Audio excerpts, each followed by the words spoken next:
The Christmas tree lights blurred through my tears as I held the card in my trembling hands. Red and green glitter spilled into my lap like cruel confetti, sparkling under the glow of the fire as if mocking me. I blinked hard, trying to steady my eyes enough to read the childish rhyme one more time, hoping maybe I had misunderstood. But the words stayed the same, sharp and unrelenting. Roses are red, violets are blue. We don't want a sick grandma. Christmas is not for you. For a moment, silence wrapped around me, thick as wool. Then, almost as if on cue, the room erupted in laughter. My son David's deep chuckle filled the air, mixing with Zuri's high-pitched giggle, while her sister clapped as though she were at a comedy show. Even my grandchildren, Emma and Jake, covered their mouths, snickering along, though I caught the flicker of confusion in Emma's eyes. She was only 10, too young to understand why the adults were laughing, but old enough to sense the cruelty in the room. "Oh my God, Zuri, you're terrible," David gasped, tears of mirth glistening in his eyes. "Mom's face is priceless." My son, the boy I had raised alone after his father walked out when he was 12. The child I worked double shifts for. The young man I put through college by sacrificing every bit of myself. He was staring at me now like I was the punchline to a joke he'd been rehearsing for years. Zuri, perched on the arm of his chair like a queen claiming her throne, drummed her manicured nails against her wine glass, her smile wide and satisfied. "It's just a joke, Myrtle," she said, her voice dripping with mock sweetness. "You know we love you. We just think maybe Christmas isn't the right environment for someone with your condition." My condition? Parkinson's. A diagnosis I had trusted them with only 6 months earlier, hoping for comfort, for understanding, for love. Instead, it had become their weapon. They used it to make me small, to turn me into a burden in my own family. I tried to swallow, but my throat burned. The fire popped in the hearth, the tree sparkled in the corner, and my family, the very people who should have been my safe harbor, watched me as if I were the entertainment for the evening. I see," I managed, my voice barely above a whisper. My fingers shook harder as I folded the glitter-stained card. My gaze fell on the angel at the top of the tree, the one I had handed down from my grandmother, the one that had crowned every Christmas tree of my childhood. It looked foreign now, out of place in this house where laughter came at my expense. I stood, steadying myself on weak legs, though I wasn't sure if it was Parkinson's or heartbreak making me stumble. "I need some air." "Of course, Mom," David said lightly, not moving to help me. "Take all the time you need." Through the sliding glass door, the winter night waited, cold and merciless, but somehow gentler than the warmth inside. My breath rose in fragile clouds as I gripped the porch railing, clutching the card like evidence of a crime. Behind me, through the glass, I saw them return to their celebration. Zuri was showing off her new jewelry. The children were already lost in their toys. The moment of humiliation forgotten by everyone but me. And in that bitter silence, under the weight of the cruelest Christmas gift I had ever received, I understood something with startling clarity. I was no longer their family. I was a problem to be managed, an embarrassment to be hidden. But what they didn't know, what none of them could have guessed, was that I had resources they had never even imagined. And as the cold bit into my skin, I made a decision that would turn their world upside down. This was only the beginning of my story. Follow me until the end, and comment below the city you're watching from. I'd love to see just how far this story reaches. The cold air on the porch felt like a balm compared to the suffocating warmth inside. My fingers tightened around the card, its glitter smudged across my palm like a cruel tattoo I couldn't scrub away. The voices inside grew faint, muffled by the glass door, but every burst of laughter still pierced me like a blade. I stood there, trembling, telling myself to breathe, to hold myself upright, to not collapse in front of the people who had just turned me into a joke. I had thought the hardest part of Parkinson's would be the tremors, the loss of control over my own body. But I was wrong. The hardest part was realizing that my own family, the people I had given everything for, saw me as nothing more than a burden, a shadow, a reminder of mortality they didn't want to face. When I finally went home that night, after David half-heartedly kissed my cheek and Zuri offered a brittle smile, I sat at my kitchen table in silence. The clock ticked loudly in the corner, each second a reminder of the time I had wasted believing in their love.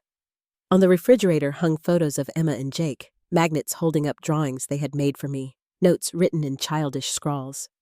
Those tokens once brought me comfort. Now they mocked me, whispering, "You don't belong in their lives anymore." I thought back to the night Harold died 3 years earlier. David had stood at the funeral, speaking about his father with the practiced ease of a man performing for an audience. He thanked Zuri for her support, thanked his colleagues for coming, even thanked the funeral director for handling everything so efficiently. But not once did he thank me. Not once did he acknowledge the 42 years I spent as Harold's wife, the endless nights I sat beside his hospital bed, the way I held our family together when cancer ravaged him. I had chalked it up to grief, told myself David was overwhelmed. But deep down, I knew. He had already started erasing me from the story. Even before that, there were signs. At Zuri's baby shower, I had been shuffled into the kitchen, tasked with slicing cake and arranging plates, while her mother basked in the glow of being the real grandmother in the spotlight. At the family vacation 2 summers ago, David had booked me and Harold a hotel room 3 blocks from theirs. He said it was for our comfort, so we could have peace and quiet. But peace and quiet felt an awful lot like isolation when the rest of the family was laughing by the pool without us. The more I remembered, the heavier the weight on my chest became. Each slight, each dismissal, each casual cruelty stacked like bricks, building a wall between me and the family I thought I had. I had ignored them all, convincing myself it was temporary, that if I tried harder, loved more, they would let me back in. But Christmas night had torn away the last of those illusions. The next morning, the sun rose on a house that no longer felt like home. I sat at the kitchen table, staring at my coffee growing cold, while the trimmer in my left hand danced across the surface. Every object in the room seemed to hold a memory now poisoned by truth. The pot holders Emma had once given me as a birthday gift. The crayon drawing Jake made of our family. He had drawn me smaller than the others, standing off to the side, almost like an afterthought. At the time, I had laughed, saying it was just a child's proportions. Now I wasn't so sure. Children notice things adults pretend not to. My phone rang. David's name flashed across the caller ID. My stomach tightened. I let it go to voicemail. Later, when I listened to his message, his voice was calm, rehearsed, patronizing. "Hey, Mom. Just checking in after last night. I know Zuri's joke was a little harsh, but you know how she is. She doesn't mean anything by it. Anyway, we were thinking maybe we could help you look at some of those facilities we mentioned, just to see what's available. No pressure." No pressure. The words dripped with irony. For months, they had been laying bricks, each conversation another reminder that I was fragile, failing, an inconvenience. No pressure was just another brick on the wall they were building around me, one that would eventually cage me into a nursing home if I let them. I deleted the message. I turned off the phone. And for the first time in my life, I understood that love and obligation were not the same thing. Over the following days, I replayed every memory of David's concern. Like the night I spilled a few drops of wine on their white carpet. I had brought a bottle of Merlot I couldn't afford, just to please Zuri because she wanted to impress her friends. My hands shook slightly as I poured. A few drops fell. Zuri sighed loudly, making a show of scrubbing the carpet while her friends exchanged awkward glances. "See, Myrtle?" she had said with that smile that never reached her eyes. "This is why we worry." Or the way David's voice would take on that calm, patronizing tone when he said things like, "What about next time, Mom? What if you fall? What if you leave the stove on?" His words always dressed up as love, but his eyes always gave him away. Calculation. The same calculation I had seen when he was a boy wanting a new bicycle or expensive sneakers. He had a gift for turning selfishness into nobility. I began to realize that my role in their lives had shifted. I was no longer a mother, a grandmother, a person. I was a liability. Something to be managed, stored, explained away. And once you see the truth of how someone views you, you can never unsee it. At night, I lay awake, the house silent except for the hum of the refrigerator and the restless thoughts in my head. Memories played like an endless film reel. David at his college graduation, thanking professors, friends, mentors, but not me.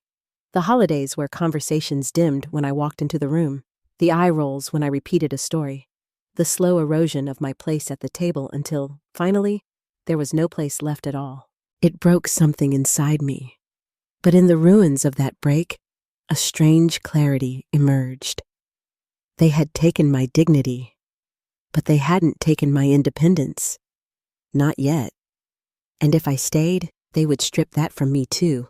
One joke, one suggestion, one facility tour at a time. That was when I knew. I had to leave. Not just the house, not just the city, but all of it. Still, deciding and doing are not the same. The first step was the hardest, admitting that this wasn't a temporary rift or a phase that time would heal. This was who they were now, maybe who they had always been, and I could not change them. I could only change myself. The morning after Christmas, as I stirred sugar into coffee I couldn't bring myself to drink, I whispered the words aloud for the first time. I'm leaving. The sound startled me. My voice was hoarse, trembling, but it carried a conviction I hadn't felt in years. I spent that day wandering from room to room, looking at my life as if I were already gone. The china set from my mother, still pristine in the cabinet. Harold's glasses, untouched on his nightstand. The photos, the furniture, the souvenirs of decades of sacrifice. Every object seemed to ask me the same question. Was it worth it? And in the silence, I finally answered myself. No, not if this is how it ends. I was 65 years old, with a body that sometimes betrayed me and a family that no longer wanted me. But I still had one thing left, the power to choose what to do with the time I had. That night, I opened the drawer where Harold's papers were kept. His handwriting on old receipts, his meticulous notes on finances, his neat columns of numbers. After he died, I had discovered he left me more than love. He had left me independence, investments, coins, a life insurance policy. Enough to live, enough to start over. The thought terrified me, but it also thrilled me. And as I closed that drawer, I realized this story wasn't ending. It was just beginning. The morning after I whispered, I'm leaving, to an empty kitchen, something inside me shifted. I had carried the weight of disappointment for so long that the decision felt like setting down a heavy suitcase I hadn't realized I was dragging. The tremor in my left hand was worse that day, but I told myself it wasn't fear. It was anticipation. Of course, I knew it wouldn't be easy. At 65, starting over was not an adventure. It was a gamble. Parkinson's wasn't something I could pack neatly into a suitcase and leave behind at the airport. Still, for the first time in years, I wasn't thinking about what I couldn't do. I was thinking about what I could. The first step was quiet, almost invisible. I called James Morrison, the lawyer who had helped me sort through Harold's estate. He was in his 70s now, still sharp, still kind, with a way of looking at me that reminded me of Harold. Steady, unhurried, patient. When I told him I needed to update my will, he didn't question me. It wasn't until I sat in his office 3 days later, hands folded tightly in my lap, that I confessed the truth. James, I want to leave the country. He raised his eyebrows, but he didn't laugh. Didn't dismiss me. That's a significant decision, Myrtle. Are you sure this isn't impulsive? I thought of David's laughter on Christmas night, of Zuri's smirk, of the way the card glitter had clung to my palms like shards of glass. I've never been more sure of anything, I said. My voice cracked, but it was steady enough.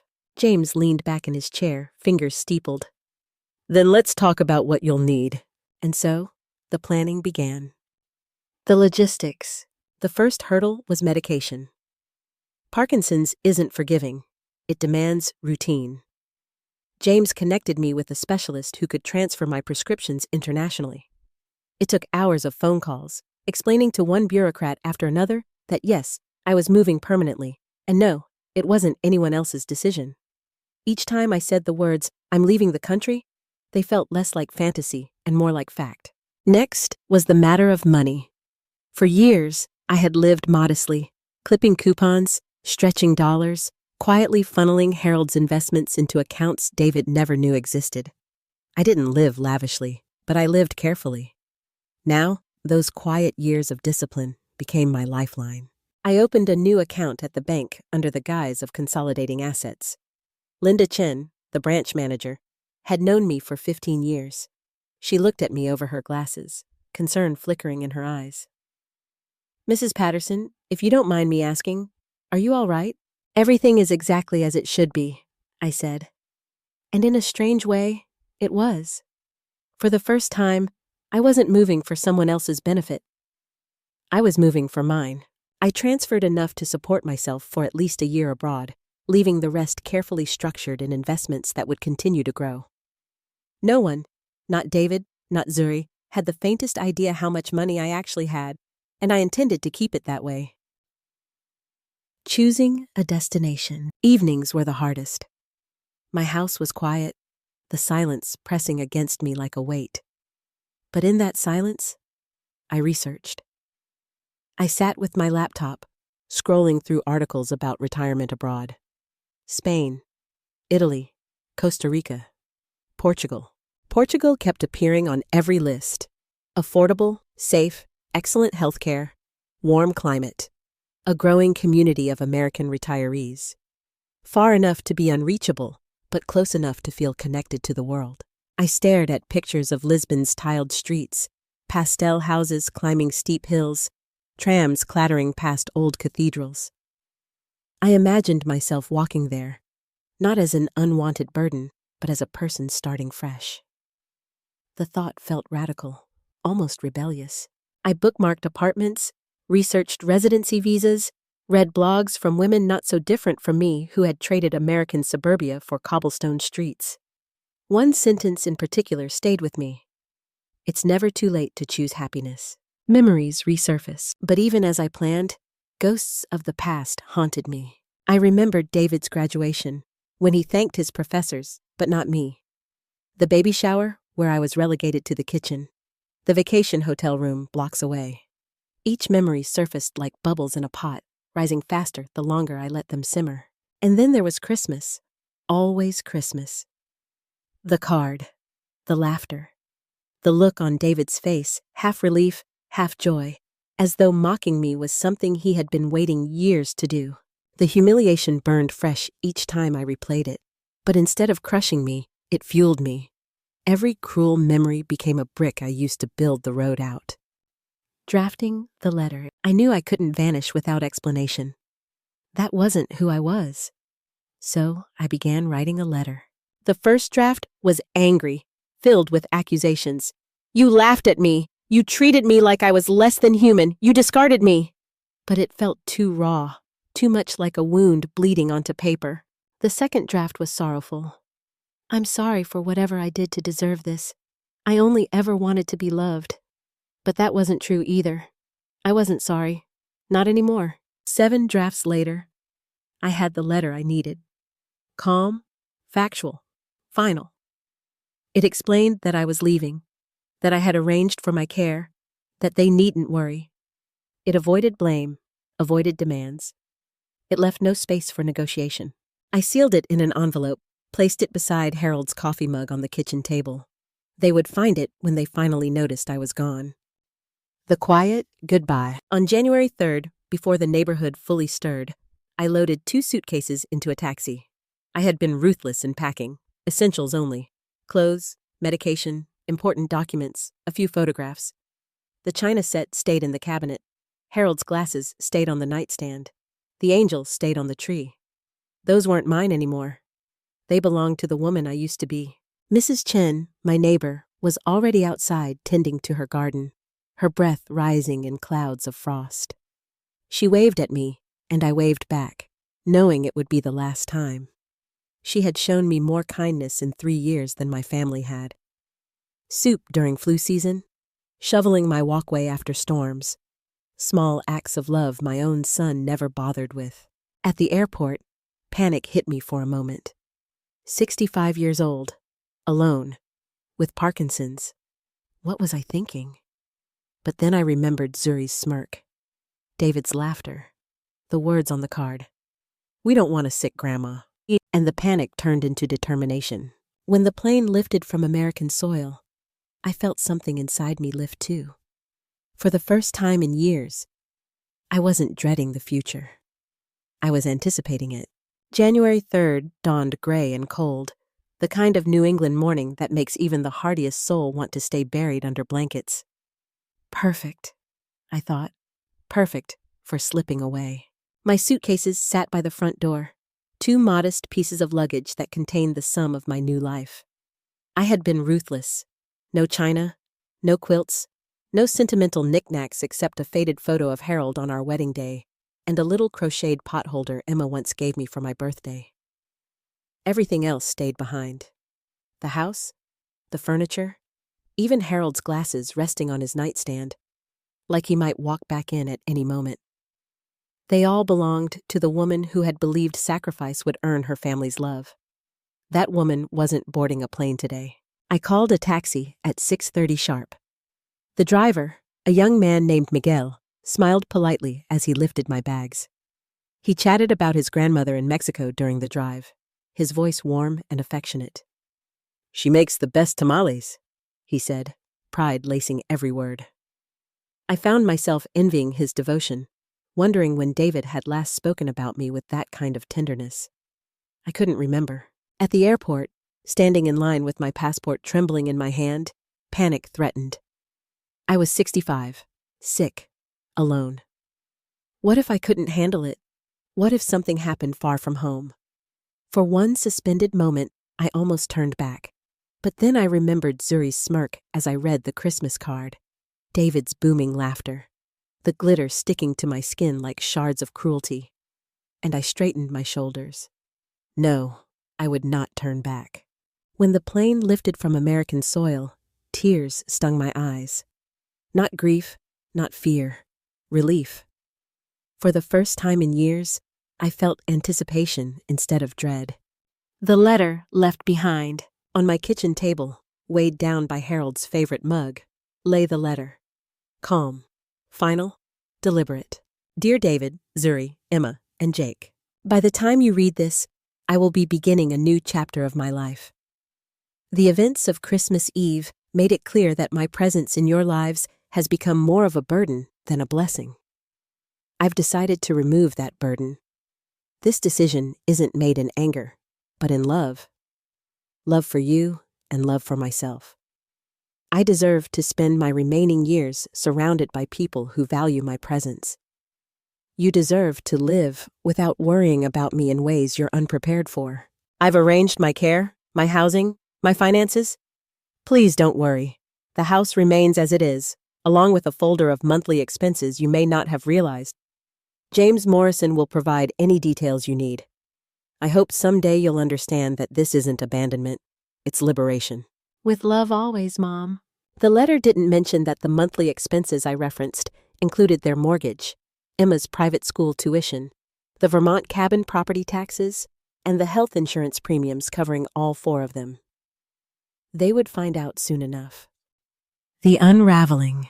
By the time my flight touched down in Lisbon 12 hours later, my American phone lit up with 53 missed calls and nearly 30 text messages. At first, the messages were concerned.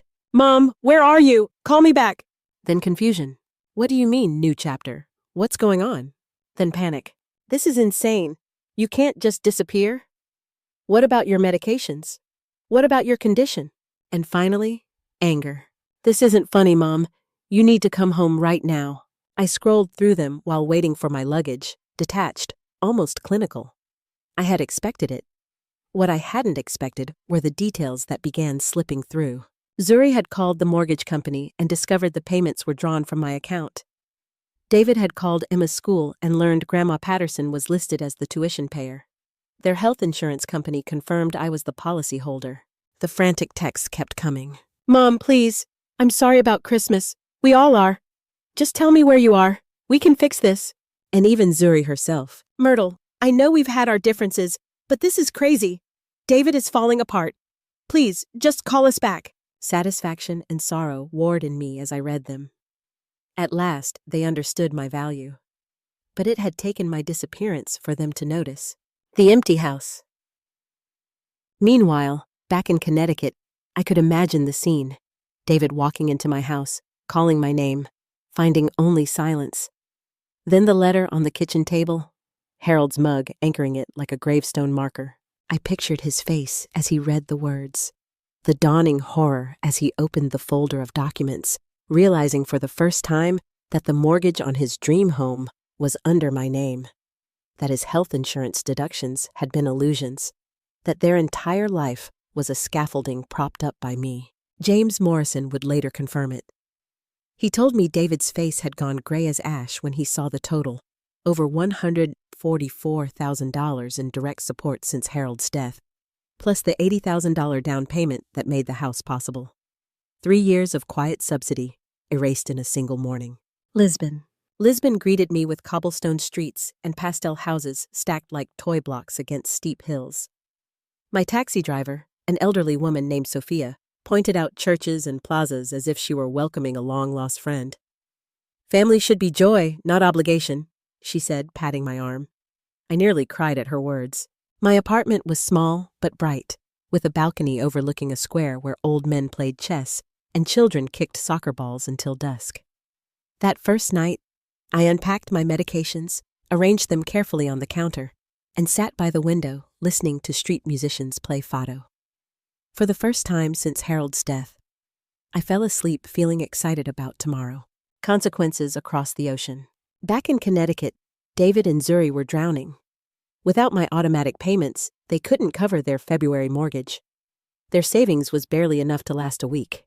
Even the car payments were subsidized by me, something they hadn't realized until the bank statement stared them in the face. James told me Zuri wept when she learned the truth. "We wanted to put her in a nursing home," she sobbed, "and she was paying for everything." David, of course, shifted between anger and desperation. He called James daily, demanding to know where I was. James, loyal to me, refused.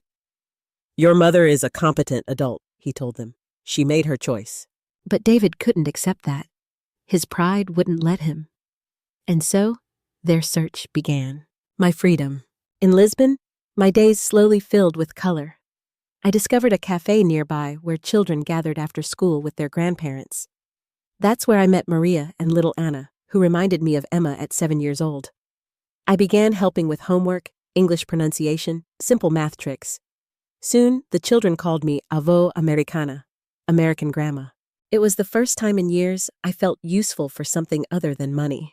But just as I began to build this fragile new life, shadows from the old one started reaching across the ocean. Because David wasn't done with me yet. 6 months. That's how long my freedom lasted before the past came knocking. It was a warm spring afternoon in Lisbon. I was at the cafe as usual, helping little Anna sound out English words, when I noticed him.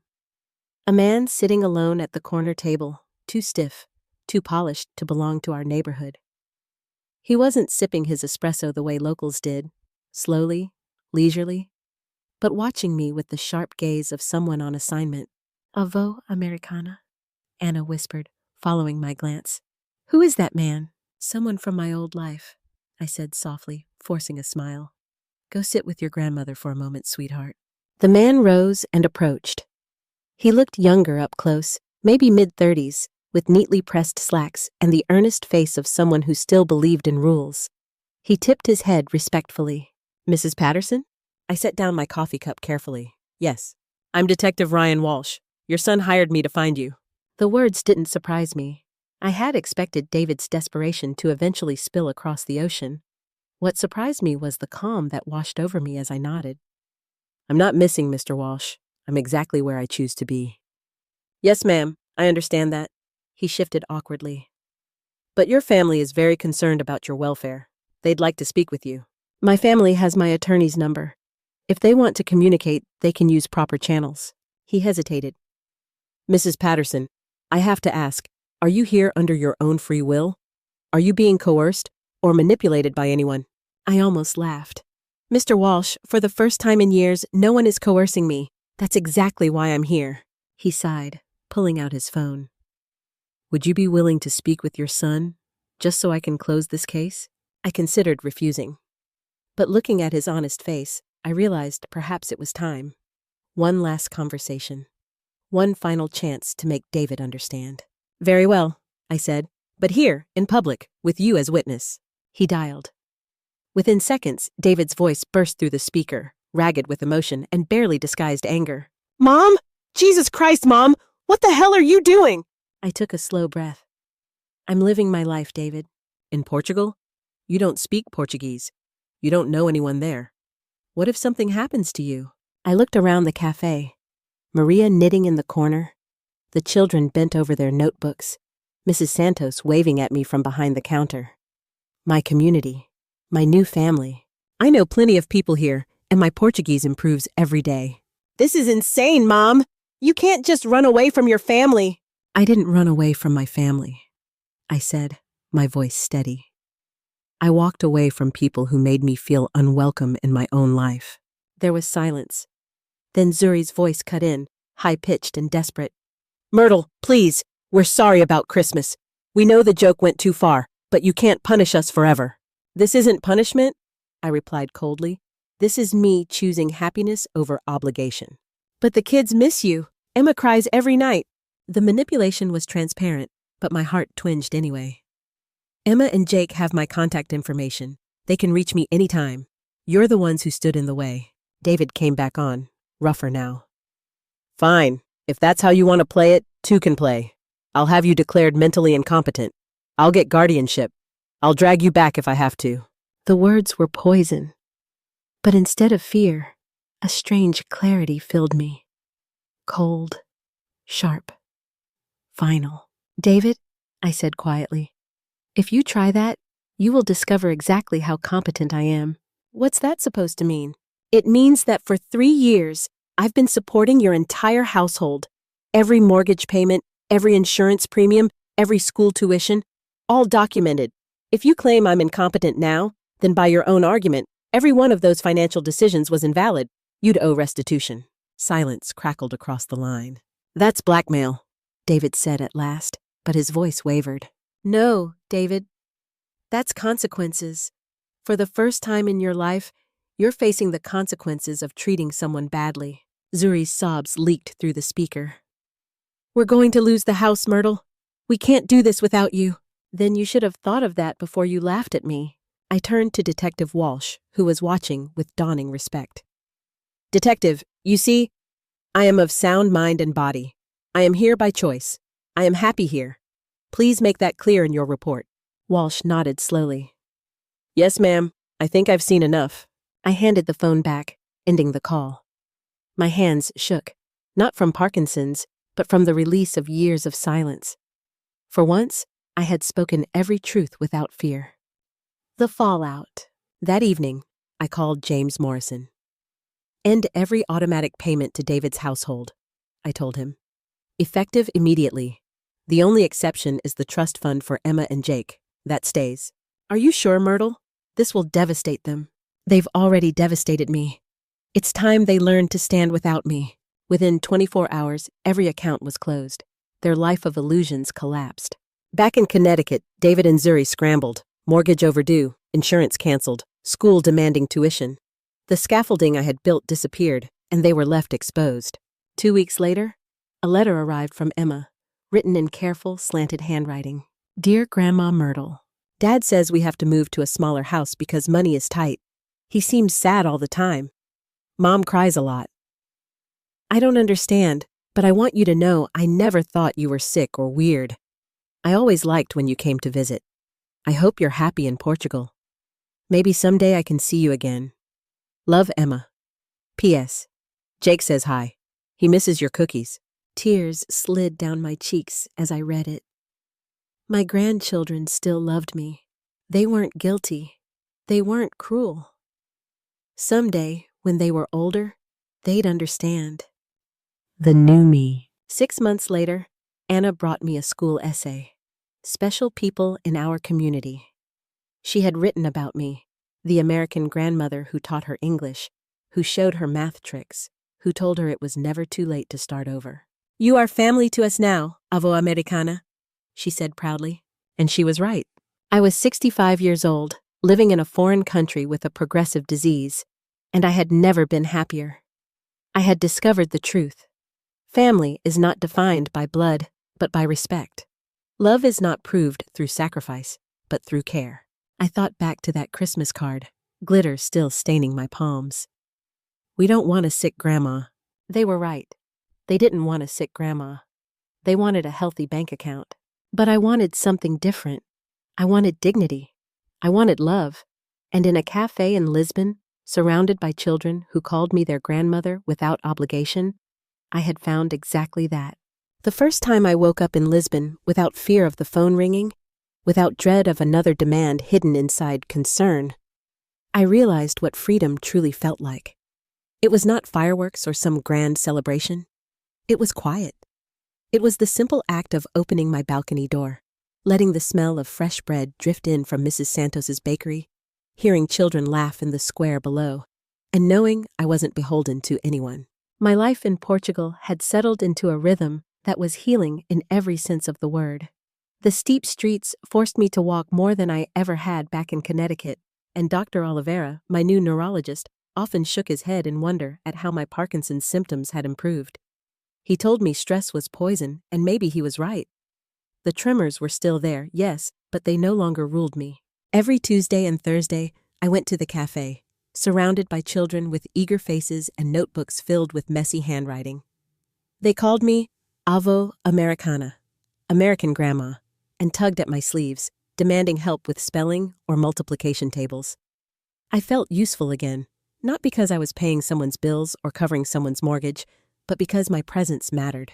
And yet, despite the joy of this new life, letters from Emma continued to arrive, each one more bittersweet than the last. She told me about their new rental house, smaller, with peeling paint but a yard she liked. She wrote about Jake missing his friends from the old neighborhood, about Zuri crying more often, about her father working late nights trying to fix things. She never complained outright. Emma was too kind for that. But between the lines, I could hear her confusion. Her letters were the only tether I allowed myself to the life I had left. And in each one, she signed the same way. Love, Emma. P.S. Jake says hi. Those simple words reminded me that though I had walked away from David and Zuri, I had not abandoned my grandchildren. In fact, everything I did was for them, to show them, someday, that strength sometimes means saying no. The knock at the door. One evening in late summer, I sat on my balcony with a cup of tea, watching the sun dip low behind the rooftops. The doorbell startled me. Few people visited unannounced. When I opened the door, there stood Maria and Anna, smiling wide. "We bring you something," Maria said, holding out a basket of figs from her cousin's farm. Behind them, little Carlos waved a notebook. "Homework," he declared proudly. I laughed, my chest swelling with a kind of warmth I hadn't felt in years. We sat together at my table, eating figs and laughing as Anna recited her English phrases. And I realized this was family too. Not family by blood, but by choice. People who wanted me around not for what I could provide, but for who I was.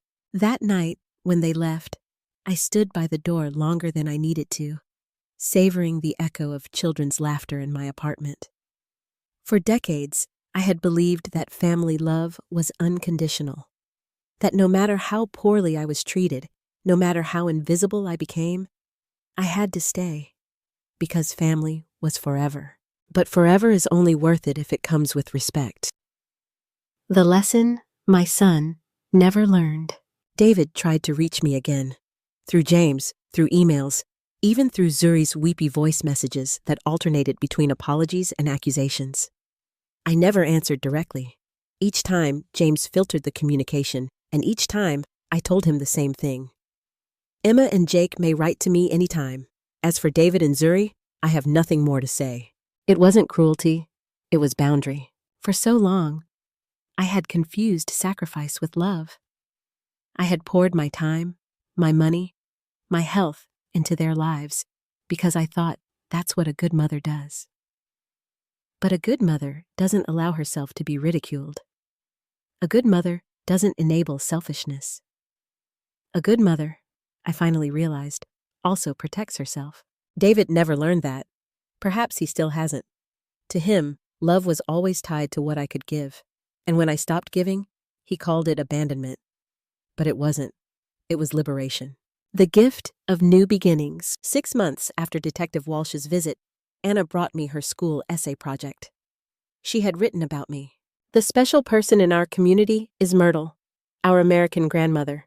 She helps us with homework, teaches us English words, and tells us stories about when she was a little girl. She says you can always start a new life no matter how old you are. She makes us feel important, and we make her feel important too. That is family. I cried as I read it, not because it hurt, but because it healed. This child, not bound to me by blood, had understood more about love than my own son ever had. In that moment, I realized that I hadn't lost family. I had found it again, in the most unexpected place. The final letter. One autumn morning, I sat at my kitchen table and wrote a letter to Emma and Jake. My dearest grandchildren, if you are reading this someday, I want you to know that I never left because of you. I left because I needed to find a life where I could be respected, not tolerated. I hope you learned this lesson earlier than I did. Love should never make you feel small. Love should lift you up. Family is not about obligation. It's about respect and care. If someone makes you feel like a burden, they are not your family, no matter what the bloodline says. Remember this, it's never too late to start over. Whether you're 8 or 68, you always have the right to choose joy. And I chose it. I chose Lisbon. I chose myself. And I don't regret it for a single moment. With all my love always, Grandma Myrtle. I sealed the letter and placed it in a drawer, trusting that one day they would be old enough to understand. My true Christmas gift. Sometimes, late at night, I think about that Christmas card. The cruel rhyme. The glitter that clung to my lap like shards of glass. It had been the worst moment of my life. But it was also the beginning of the best, because that card told me the truth. They didn't want a sick grandma. They wanted my money, and once I understood that, I was free. I gave myself the gift I should have given years ago. Dignity, peace, freedom, and the chance to wake up each morning knowing I mattered, not because of what I could provide, but because of who I was. To you, listening now, if you've stayed with me through this story, perhaps you've seen a reflection of your own life somewhere in these words. Maybe you've been made to feel small. Maybe someone has laughed at your pain or treated your sacrifices as if they were owed instead of gifts. If so, let me tell you what it took me 65 years to learn. You have the right to choose yourself. You have the right to walk away from people who diminish you, even if they share your blood. You have the right to find joy where it lives, even if that's far from where you started. Love is not measured in obligation. Family is not defined by genetics. And dignity is not something to be given. It is something to be claimed. So if you're listening to this, I ask you, what would you do if you were in my place? Have you ever faced something similar? Share your story in the comments. I'd love to know how far these lessons travel, and maybe, just maybe, we can remind each other that it's never too late to start again. Because I've learned that freedom, real freedom, isn't found in money or even in perfect health. It's found in being surrounded by people who look at you not as a burden, but as a blessing. And after a lifetime of waiting for that from the wrong people, I finally found it, right here, in a small cafe in Lisbon, with children calling me their American grandmother, and strangers who became family simply because they chose love. And I hope, with all my heart, that you choose love too.